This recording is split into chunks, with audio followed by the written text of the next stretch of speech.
Bon, c'est encore moi et le tuto, c'est pour savoir comment, retrouver, les gens ayant, fait des promesses, des dons et des souscriptions, sur des projets de ferme. Donc on va prendre, l'exemple du Favril parce que Stéphanie m'avait posé la question, je pense qu'il y a déjà 1 ou 2 semaines.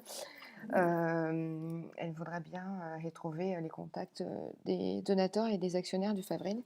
Donc on va taper Favril sur, la barre de recherche, de, de Salesforce et on va aller sur le compte du Favril qui est là. Dans le compte de Favril, on va avoir plusieurs onglets, dont l'onglet collecte. Donc là, on va aller dans le projet de collecte. Hem, il faut savoir que les projets de collecte, ils sont toujours nommés, le nom de la ferme, suivi de col et après c'est col, pour collecte, fondation ou col foncière et si c'est une coacquisition, comme c'est le cas de Favril, c'est, col, fondation foncière. Donc là, on va dans le projet de collecte, qui va s'ouvrir. Parfois les graphiques, ils bug. Mais bon, ce qu'on veut savoir aujourd'hui, même si le graphique il bug, on peut toujours, voir les montants collectés, hein, qui sont listés là. Là, on a l'objectif de collecte et ce qui a été collecté en don, en promesse et en souscription.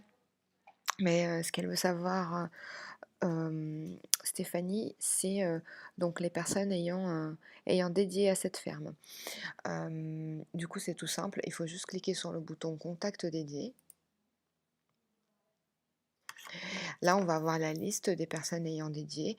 Comme c'est une coacquisition, ici, dans le type d'enregistrement, on va voir si c'est du don ou c'est de la souscription, ici. Et pour exporter, en Excel, il faut juste cliquer sur «Exporter les détails», exporter. Hop, ça va s'ouvrir. Une autre chose qu'on peut faire à partir de la page projet de collecte, heu, c'est pas ici sur cette page, c'est aussi, mmh, avoir, le listing des personnes ayant fait des promesses, donc c'est juste un bouton différent. On clique dessus et du coup, c'est à peu près la même chose. Bon, là, il y a Jérôme qui a fait 3 promesses.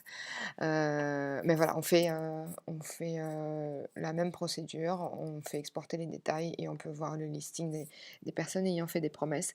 Ça peut servir notamment, quand on passe de les stades de promesse à collecte de souscription, d'envoyer un petit mail à tout le monde en disant: «Voilà, la collecte elle est ouverte, vous pouvez, souscrire». Voilà, c'est fini pour ce point.